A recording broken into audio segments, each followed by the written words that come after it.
Good afternoon and welcome, everybody. Thank you for joining us at our webinar today for Healthcare Privacy and Security Outlook for 2019. My name is Jana Langhorn, and I'm the Senior Director of Marketing here at Synergistic, and I'll be moderating this afternoon. And in just a minute, you'll hear from our privacy and security experts. But before we get started, I just want to quickly go over some housekeeping rules.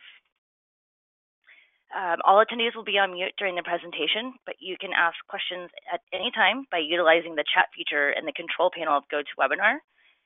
Please be sure to send it to the organizers and panelists by selecting that in the drop-down box. And then about 10 minutes before the hour, we'll go ahead and stop to address any questions that were sent. And just to let you know, all attendees will be sent a copy of the presentation and recording after the webinar today.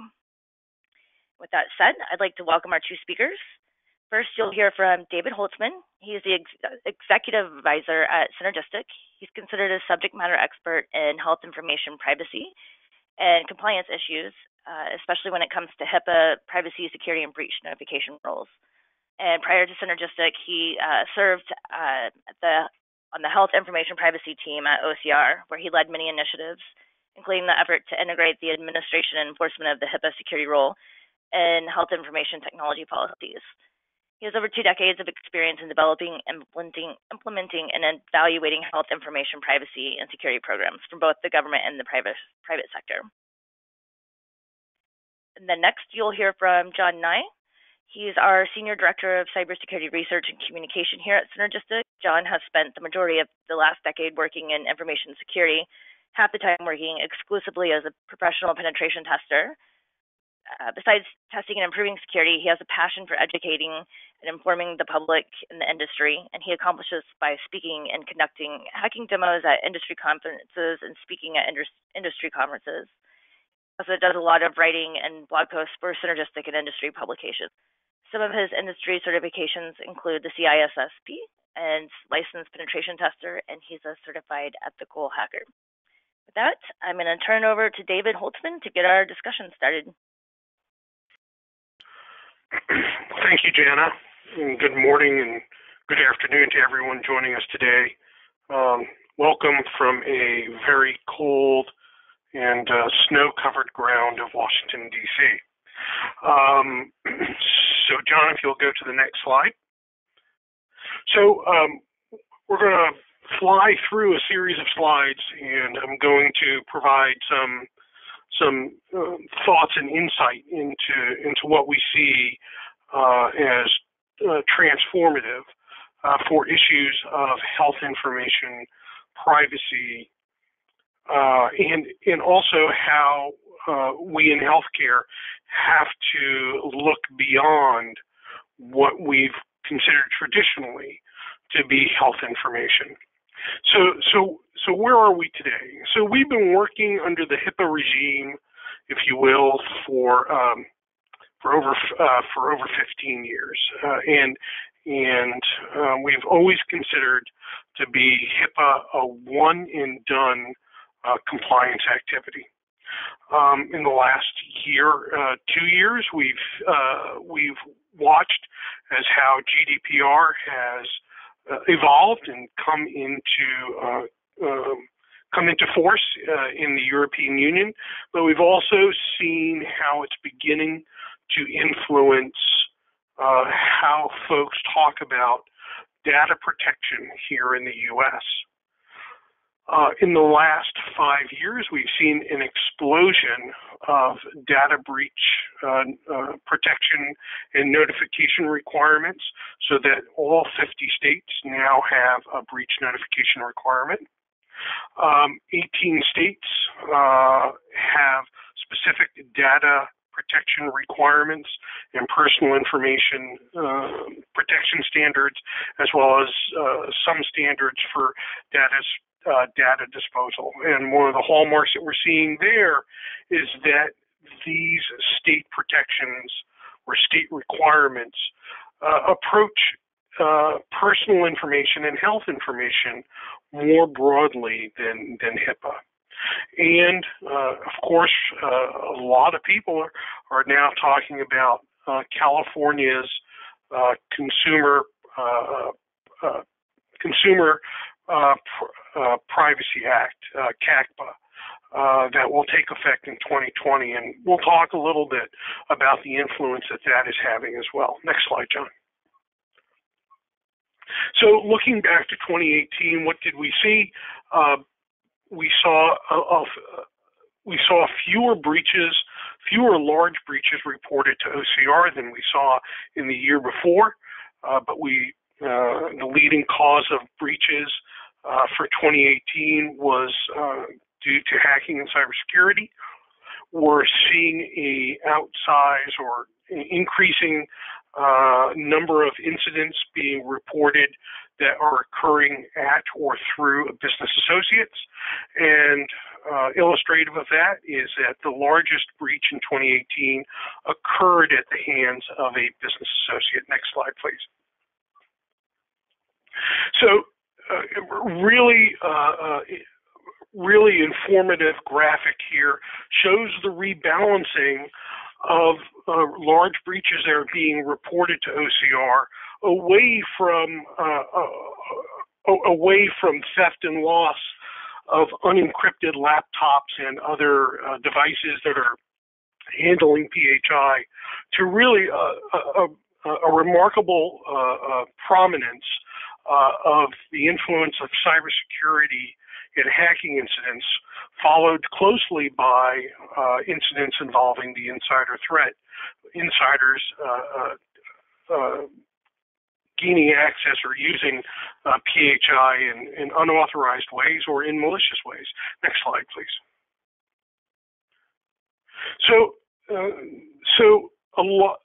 There is a significant increase in the number of incidents involving business associates.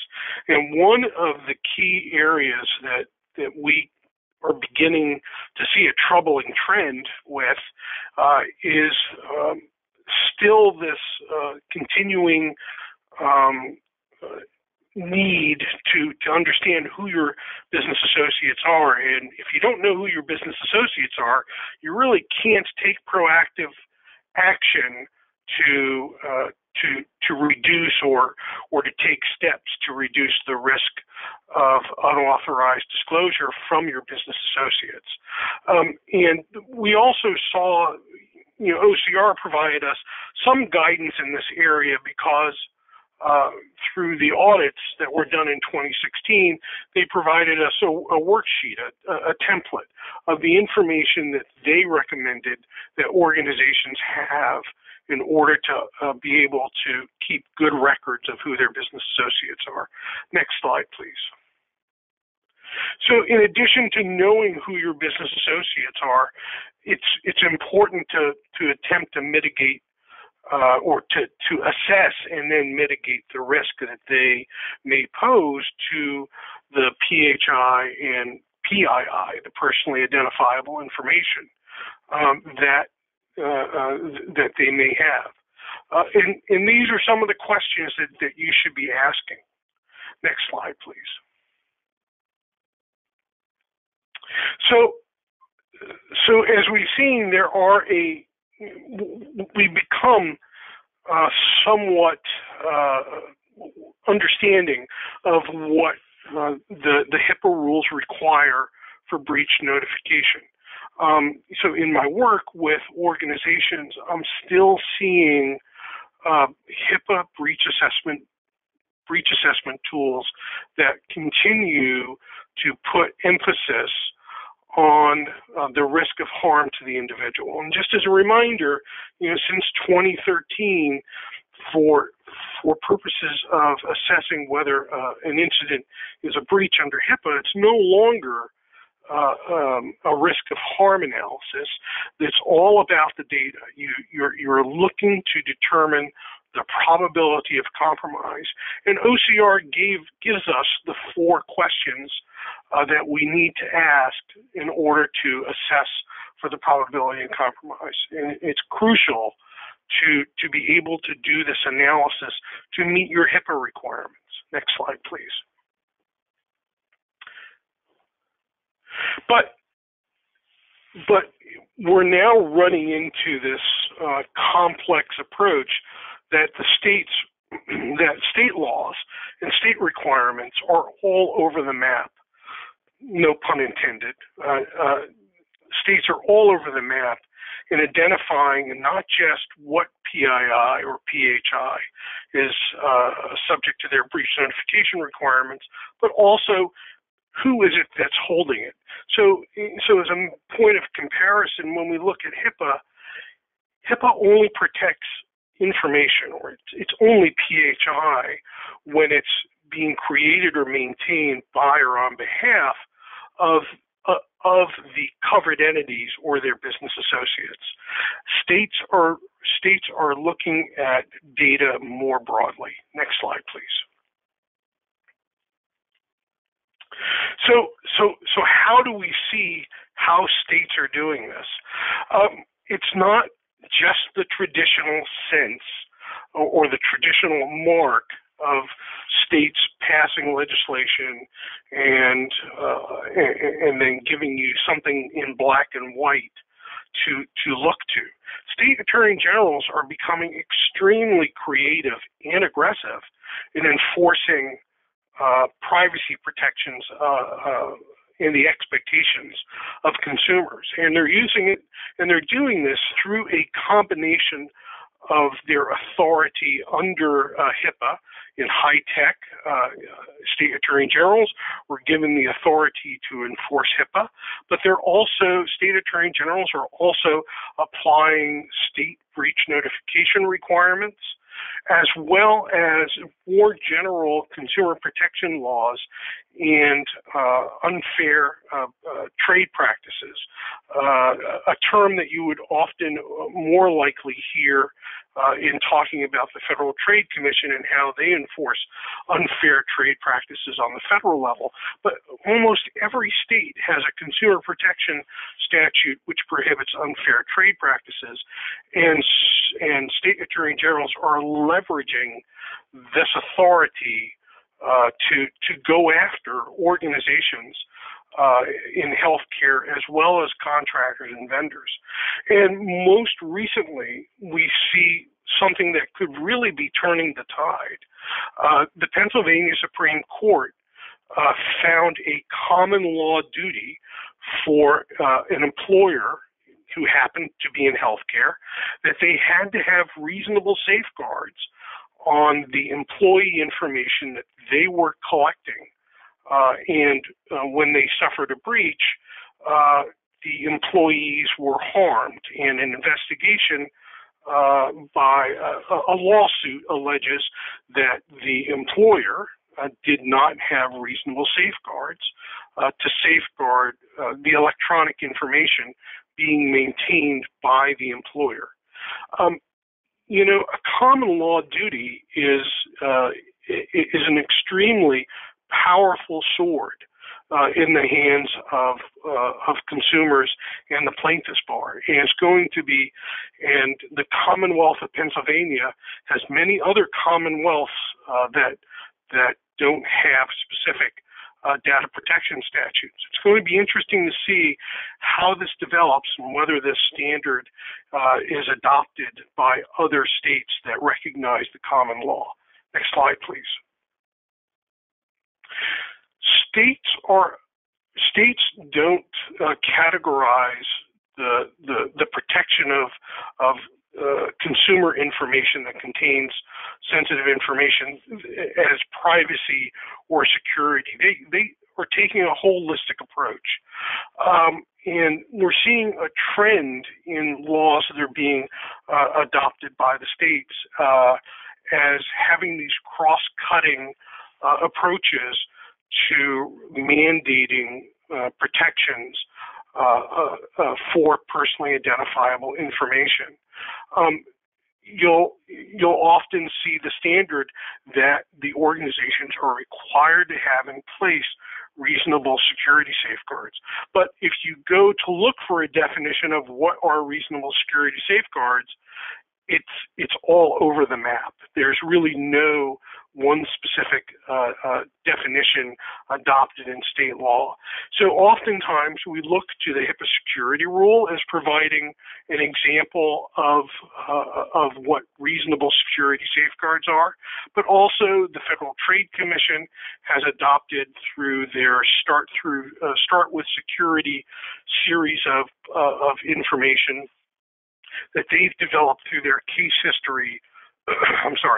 Their case history approach in enforcement of security standards. And they've developed, a set of about 10 or 11 security standards that you can turn to. Next slide, please. So how do we approach this new challenge posed by state laws? So it's extremely important for your organization to become familiar with what the state requirements are. And excuse me, although there are 50 state laws, there are certain themes that are running through them. And so there are 3 or 4 models that you can see. Some of them use a risk of harm standard. Some of them only apply to certain types of personally identifiable information that would expose an individual to financial fraud or identity theft. Others are we're seeing a trend where personally identifiable information is more broadly defined, and it's important to understand what state laws that you have to meet. Next slide, please. So here's a series of questions that you can be asking. And the first is to be really familiar or to become aware of the states in which you have a business presence. Although you may be located in one state, for example, Indiana, you may be part of a larger health system, or your health system may have grown and expanded so that you are providing services in Illinois or Kentucky or other neighboring states. And so the determination of your business presence can also be a digital presence. And so it's important to communicate with legal counsel and folks in your business who handle the business organization to get an understanding of what states you're doing business in, what laws may be applying to you. Next slide, please. So in addition to knowing where you are, there's a real need to understand what kind of personally identifiable information you're creating or maintaining. And here are some of the questions that you should be asking. And keep in mind, we have to get out of our HIPAA mindset. Our organizations have an obligation to safeguard many other categories of information, and we're seeing more often these standards applied to information regarding credit card information, Social Security numbers, the personal data of employees, and organizations are being held responsible when they don't safeguard that information to a reasonable extent. Next slide, please. So it's crucial that once you've had an incident, that you have a careful assessment of understanding, where your business, where your organization has a business presence. Pardon me. What type of information you're handling, and then looking to the specific applicable state requirements that you may have to meet. Some of them may conflict with each other as far as timelines, the type of notification that must be made, the content of the notification, and are there industry-specific cybersecurity requirements that have to be met? There's a uniform National Association of Insurance Commissioners program that is being adopted through several states. And there must also be a good understanding of if you've had an event that involves your vendor or a contractor who's handling personally identifiable information. What are the requirements and who do they apply to? The vendor or is the organization ultimately responsible? Next slide, please. So thinking specifically about California, this is California's Consumer Privacy Act is going to have far-reaching effects across the country. It's not going to be limited to organizations that are based in California. This is, again, where the question of do I have a business presence in California will make is a substantial key feature of assessing. Do I have a presence in California? And that presence can be digital only, so long as you're reaching individuals, consumers who have their feet in California when they're working with you and you're collecting their personal information.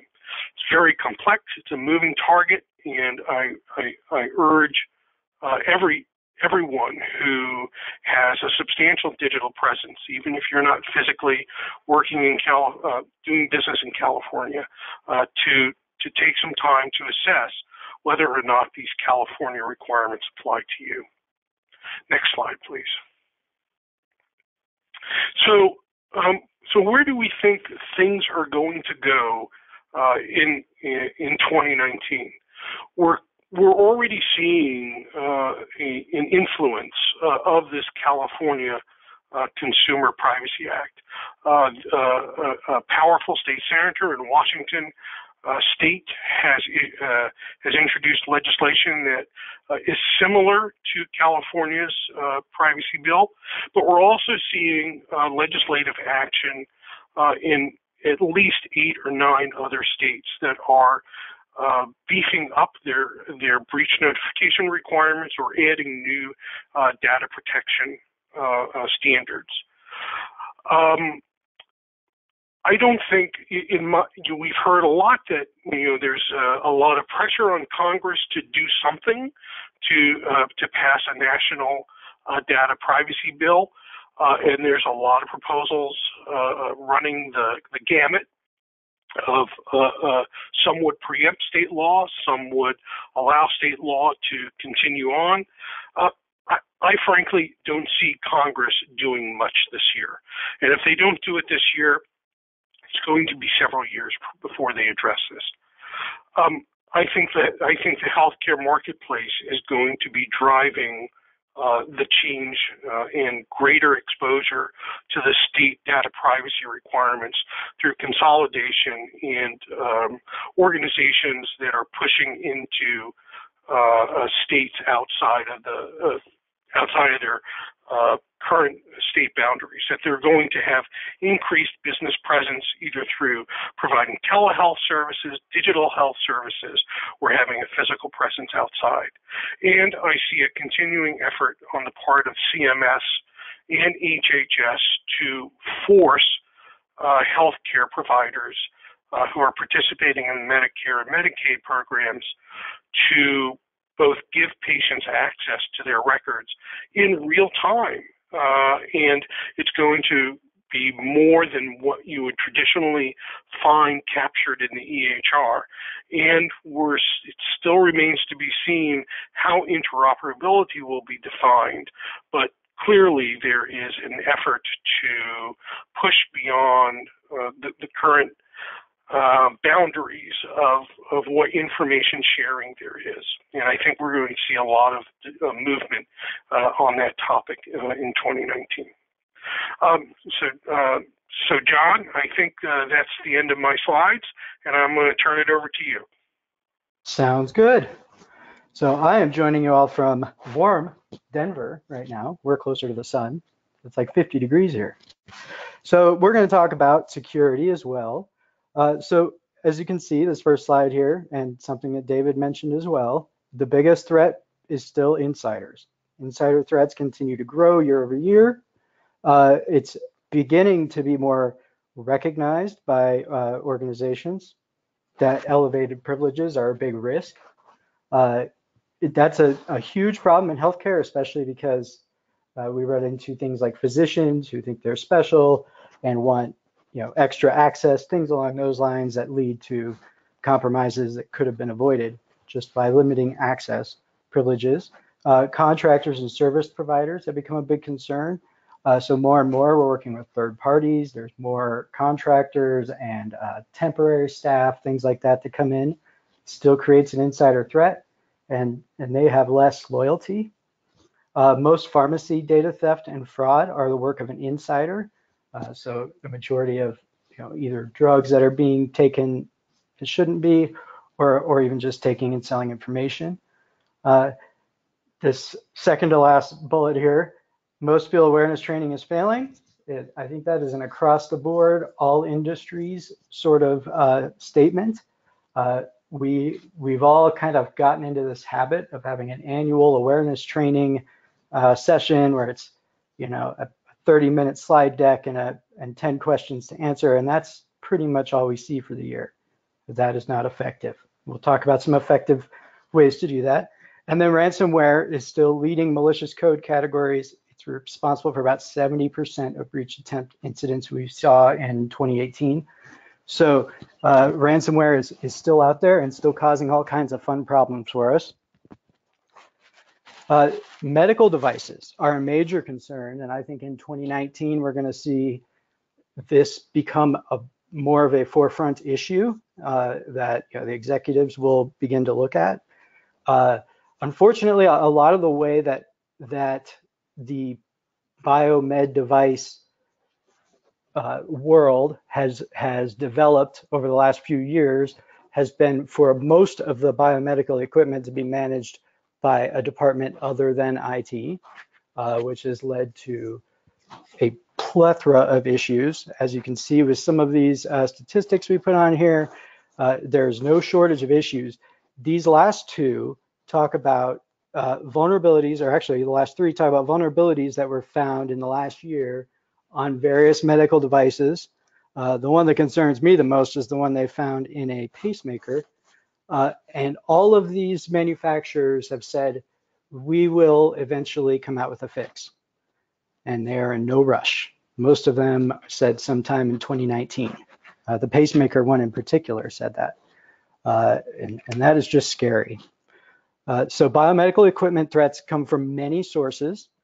So for one, these devices are all over the place. They're pretty easy for just about anybody in the building to get their hands on. So unauthorized physical access and theft, because if you go on eBay, you can find all kinds of great infusion pumps and diabetes testers, all kinds of great things for sale that people have stolen because they're worth a lot and the resale value is high. Lost and misplaced values, considering the value of these devices, like the physical value, I am constantly surprised at how many devices we see are just simply lost. We go and look at the could not locate list at hospitals and are often blown away by how many devices are on that list. They simply don't know where they went. And then we start asking questions of like, how many patients was that hooked up to? What kind of data could it possibly have in it? And frequently those questions are not, there is no answer. They have no idea. Technical vulnerabilities.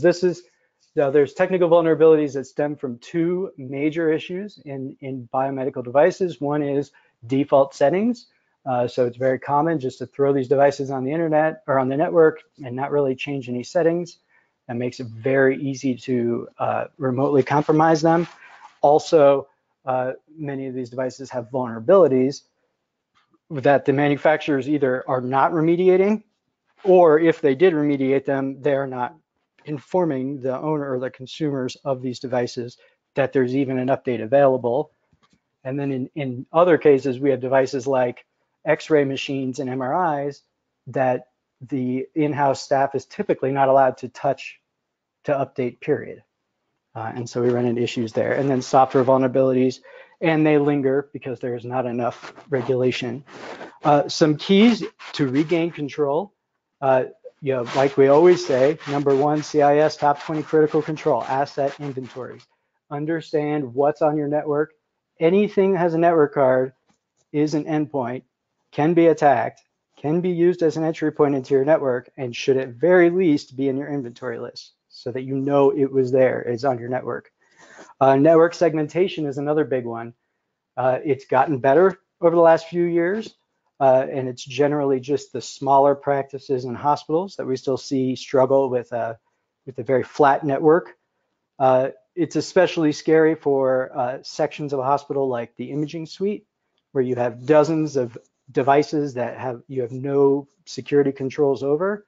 That should be completely segmented away from your network. There shouldn't be any crosstalk except for absolute necessary things. So maybe sending images into your EHR.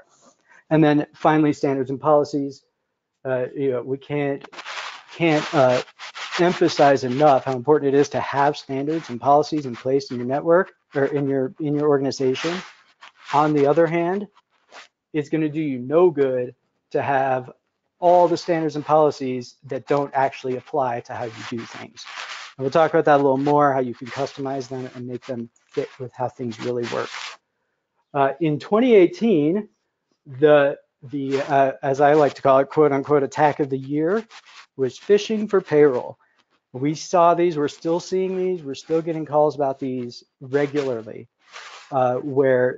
and this has been a very successful attack that has grown a lot this year, where the attackers will send first an initial email to a few employees inside until somebody clicks on the email, where they can then use that email address to then spam everybody else inside of the organization. And everybody inside who clicks on this link can then have their payroll reset. So most organizations use a third party for their payroll, and you can go in, any user can go in and change their direct deposit. Well, these attackers are doing a password reset on that portal, going in, changing the payroll direct deposit to one of their own accounts or a fake account, and then collecting the money. So that's been a very effective attack that we've seen impacting the whole industry. And they generally get past phishing email or filters. They're not very sophisticated, so there's not like a lot of things for the phishing emails or for phishing filters to catch when these come through. So these are something to watch for. Besides educating your users and ensuring that they understand not to click on these things, probably the most effective solution I found, at least short term, was a client has begun every time before payroll is sent out, about a week prior, they have the payroll department that send them a list of anybody who's changed their direct deposit in the last 2 weeks or in the last month, depending how frequently they do payroll. And anybody who's had it changed just gets a quick email, hey, did you change your direct deposit? And that seems to have helped them at least avoid this same attack. Then there's still the good old going for the gold. When an attacker is going for maximum gain, they're going to come in and they're going to go for your health records. And these are where we see the breaches with, X number of records lost. This is the gold. If they can get this data, they can sell it probably multiple times and make a lot of money off of it. In these cases, the attackers will, it's the advanced persistent threat model. So they're going to come in and as quietly as they possibly can, they're going to learn everything they can about your network. And they usually, by the time they're actually stealing data, they've been in there long enough that they know the ins and outs of your network probably better than any one person in your organization. They don't mess around, they take their time, and they're very quiet about it. That's why most of these breaches will go 3 to 6 months before they're even found. So these are still happening, and they're a big one. Now, just because these have been the big attacks doesn't mean they're the only attacks. We've been seeing all kinds of malware still. We've still got ransomware out there. That's, we all see that and hear about that in the news every day. There are still viruses out there, viruses that intentionally spread themselves, worms that are self-propagating, and these types of malware and a lot of the ransomware that's out there these days is essentially designed to cause chaos and destruction. And very rarely is there any monetary gain on the part of the attackers. It seems to be being done for nation state purposes, things along those lines. We still run into a lot of financial fraud and scams. That phishing attack I told you about would fall into that category, but we also see things like purchase orders appearing to come from the CEO, or things sent to the CFO that emergency money needs to be sent to X place. These happen. We hear about them all the time. They use spear phishing to get as much detail as possible, and they target the whales. They target your executives. They target anybody who has access, accounting people, things like that. And then theft and loss, as we know, that's always been an issue. It will continue to be an issue. It's especially difficult to combat especially in a hospital setting, because there's so much, we need to let people in, and there's so many people who are coming and going at all times. So how can we start to deal with these threats? So stopping the biggest threat, your insiders. Number one, good security hygiene and awareness is key. But this is what I was mentioning earlier. There is no one size fits all. There isn't. This is a unique thing. There's key factors that make any two organizations different. So I could take two hospitals a mile apart, the exact same bed size, same amount of staff, everything, and there's still going to be differences in the way that they approach risk because of leadership risk tolerance, the way that leadership runs, corporate practices, culture. There's plus also even regional cultures and local cultures. There's a lot of things that can come into play to where generic doesn't fit as well. The message needs to be delivered in a way the recipient understands in their own terms. So there's plenty of stuff out there. You can find lots of templates for training materials and for your standards and policies. The key is don't just fill in the blanks. Make sure that you help it to fit with how things work. So what is good security hygiene? Security hygiene is practicing good security, and it's usually accomplished via policies and standards, methodical records and updates, and this has a lot to do with keeping inventories of systems you have in your network, known vulnerabilities, systems that need patched, etc. Understanding all of that stuff, and then also understanding best practices and how they apply. But security awareness is the level. Security awareness is the level of understanding that the entire organization has of threats and how to be aware of them.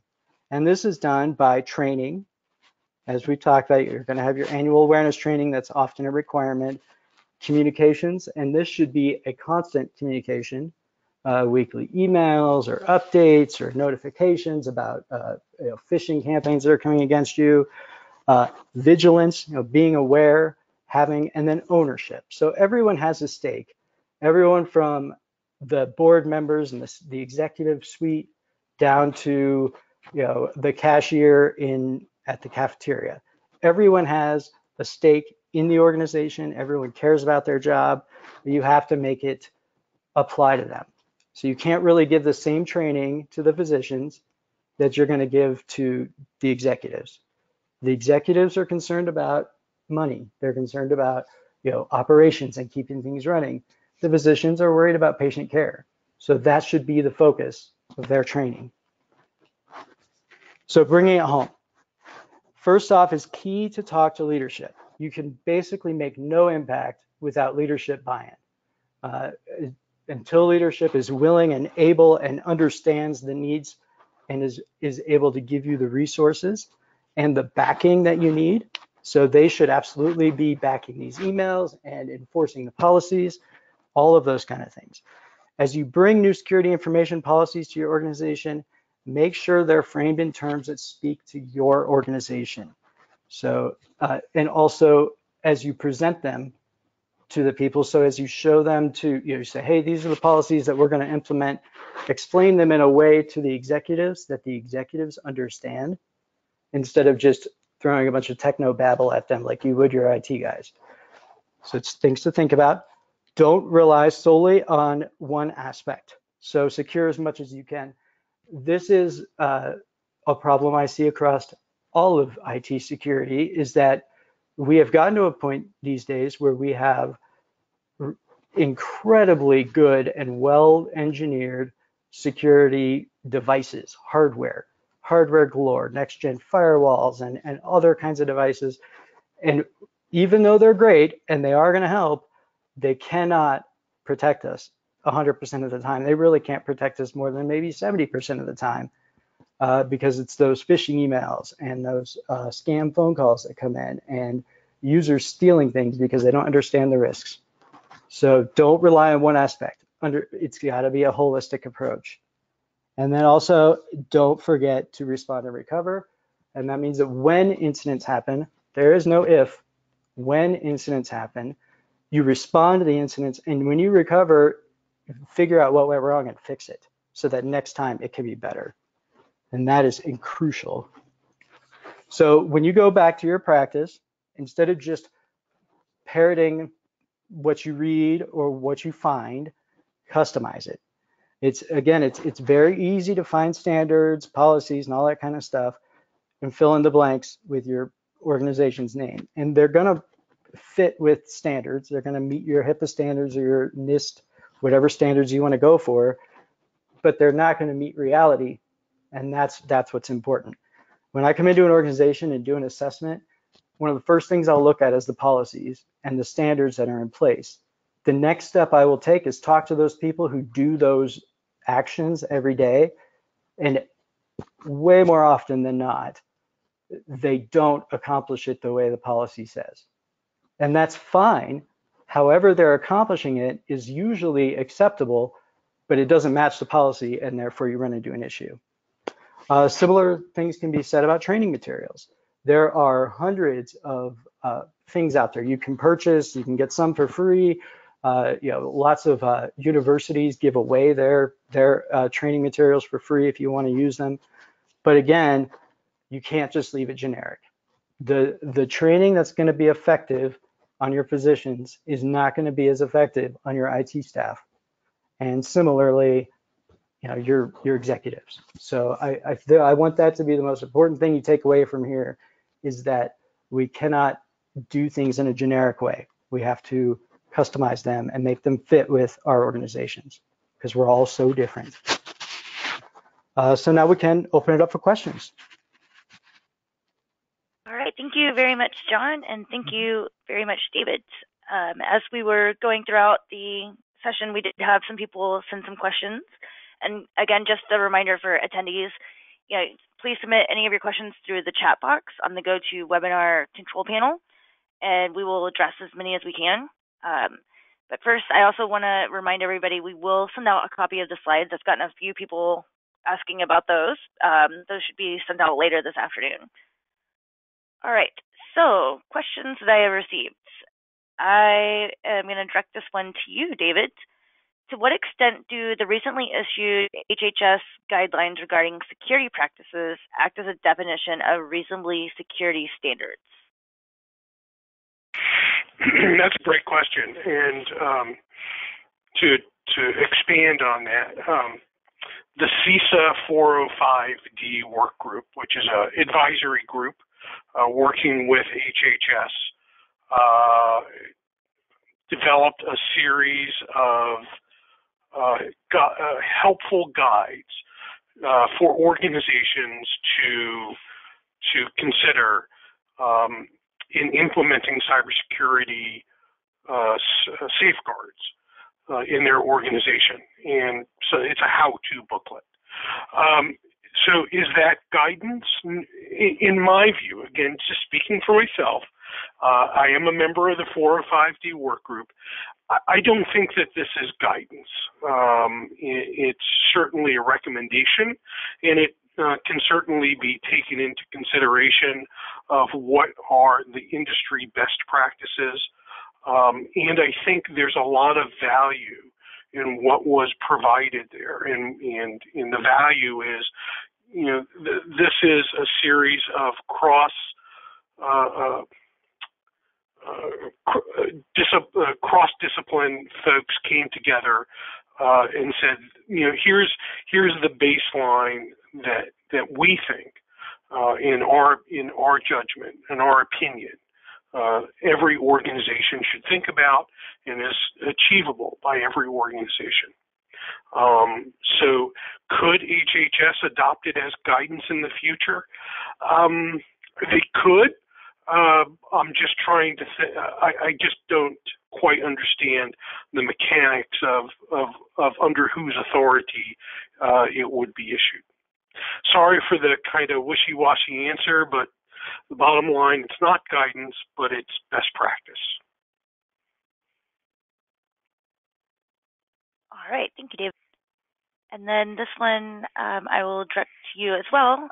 This one came up when we were talking about the California privacy law, and one attendee wants to know, do these new requirements apply to business associates as well as covered entities?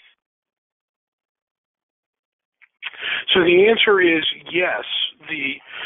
So the California Consumer Privacy Act it affects organizations that are well beyond healthcare. It affects every organization that is handling identifiable information as California defines it. So the answer is yes, it does affect contractors and vendors to organizations that are handling this data. It is more aligned with GDPR requirements than it is with HIPAA requirements. I developed a blog post that coincidentally was just went up today on how to get a handle on whether CaCPA applies to you. And I encourage you to go to the synergistic.com website and take a look at that blog post, and hopefully that will answer some of the questions that everyone should be asking. Great. And then next question, I think it's going to be more directed towards John. Can you comment on API developers and the patient's use of their apps? What is the risk the API developer may use patient information for other uses, such as sale of patient data, of conveyance to patient data to a third party? Might be both of y'all, actually. Sure. So APIs is a big topic of conversation right now because you're going to, if you use one, you're essentially allowing the owner of that API, the developer, to access whatever data is processed through it. At this point, I don't think there is enough regulation in place or laws to keep that safe. I mean, we're going to run that risk. It's basically the same thing as, that if you use Facebook, that's how you're paying for that service, is the data that you're giving them. Now, there is going to be some services that are going to be specific to healthcare, like Apple Health, I think, is one of them. And they're going to make sure they put in safeguards to protect the data.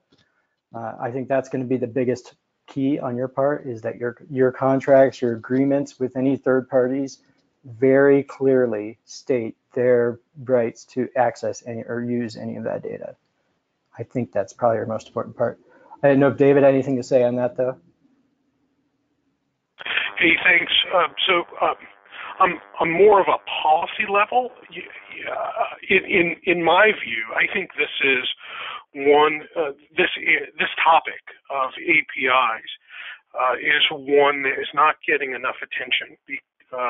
As CMS and ONC, HHS is going to force organizations to open up their EHRs and their patient information systems to be accessible to these APIs. And there are no standards for for security or how information is used by these APIs. And so I think it's an area that the healthcare industry needs to look more carefully at. I don't think that HHS has been doing us a service in refusing to address setting regulatory standards for safeguarding the API or setting security standards for these devices that are not subject to the HIPAA requirements. I'll get off my soapbox now. All right, thank you, David. And then the next question that I have is about phishing and how it's gotten more sophisticated. And so, John, I'll ask you this one. So what are some of the signs that you should watch for in an email that you might think is a phish? Like, do you have any guidance on things to look for? Yep, absolutely. So a big one, a lot of these phishing campaigns I was talking about earlier, where they're going after the payroll, they will spoof an internal email address. So it appears that it's coming from so-and-so at your organization. There's two key things. One is there should be a banner that's running, and it's a simple thing you can turn on in Outlook or in O365, whichever one you're using. And it will put up a banner that says this is coming from an external source. If the email address says it's internal and you've got that banner, there's a huge red flag right there. So that's a good one. Unexpected emails with links or attachments is another one I always like to tell people. If you are not expecting this email and it has a link or an attachment, even if it's from the CEO of the organization, you should be asking if that's legitimate. And a big part of that is to ensure that your users from the lowest tier up understand that they have the power to question that, and it's not going to cause them trouble. They're not going to get in trouble for asking. If anything, it's better to ask them to be in trouble by clicking on those. So those are a few things you can look for.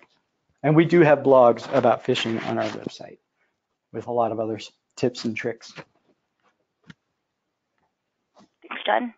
This next question I'm also going to direct towards you, especially being an ethical hacker. So one of our attendees wants to know, would it be wise to create a method of communication from good hackers noticing a gap in our system? Yes, so there is that, and these are bounty programs, and a lot of organizations set those up. Anyone can do one. You can do them where essentially your cost is the quote unquote rewards that you give.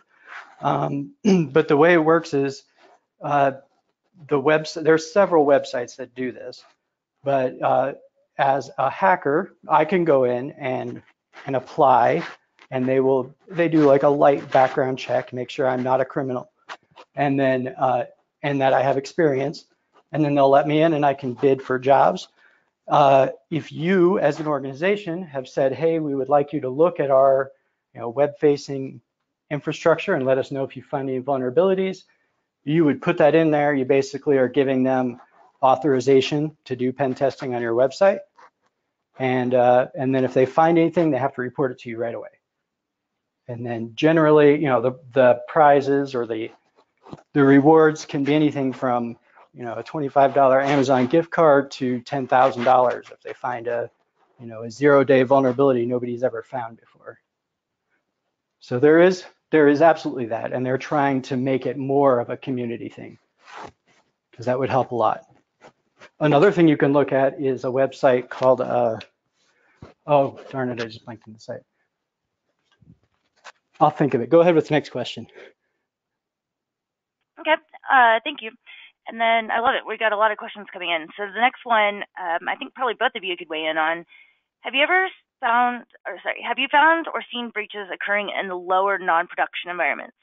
Development and test, for example. We've heard that several sites are now looking to mask that data. So you mean so in a test environment, it's actually easier to attack things in a test environment in most cases. I think one issue we run into is those shouldn't be facing the web if at all possible. We find those frequently. And another issue we run into is those using live data in test websites. So that's where that masking of data comes in handy. If you're testing a new product, a new website, a new service, whatever, you should be using dummy data if at all possible. Because when you're using real data in a test environment, you're putting it at a higher risk. I don't know if David has anything to weigh in on that. I think you covered it pretty well, but to kind of put an exclamation point on it, do not use production data in the test environment. OCR has done a couple of resolution agreements for breaches that involved production data in the test environment, and that's both electronic and in printed form. So, for example, in the printed form, if you're doing a mail merge and you need to do a test run to make sure that the data is going to not show through a window envelope, don't use production data for those test letters that are being done that are being sent to a contractor or vendor. And the same goes for the electronic environment. And there have been a number of breaches in which inadvertently organizations are allowing contractors and vendors to use production data in a test environment, and the vendor may not be aware that this is production data, so they're not safeguarding it appropriately, and it's gotten out, it's leaked onto the web. So it should be avoided at all costs. Thank you both. So we got about 2 minutes left, so maybe we can get one, maybe two more questions in, but if you have any questions, please type them in, and we can always answer it offline. But the next question I have is, do you have any information on your website regarding the bounty hacking service that you spoke about? I can answer that. I don't think that we do, but John, maybe that's something that we can add as a blog post in the near future. Be a good future one. Oh, and real quick, I did find that link. It was Shodan is the website I was thinking of. Shodan.io is a website that is literally scanning the entire internet 24/7, 365. So you can go to that website and put in your organization name, IP addresses, things like that, and frequently find issues that these guys have found. Excellent, thank you. Mm-hmm. Well, with that, I don't see any more questions coming in, and we're about, oh, wait, I do have one more, sorry. What is that again? Can you spell out the website? Oh, yeah, SHODAN, Shodan.io. And you can absolutely get on there for free. You can buy a license, and it basically allows you to export your stuff to XML. But you can view it all on there. And it is useful. You'll find some data you may not know about. Good deal, thank you. Well, that brings us to the top of the hour. Again, I want to thank everybody for joining, and I want to thank both John and David for all of their insights and information. That's greatly appreciated. And just to remind attendees that we will send out a copy of the slides later this afternoon and a copy of the video. And thank you very much, and hopefully we will see everybody soon.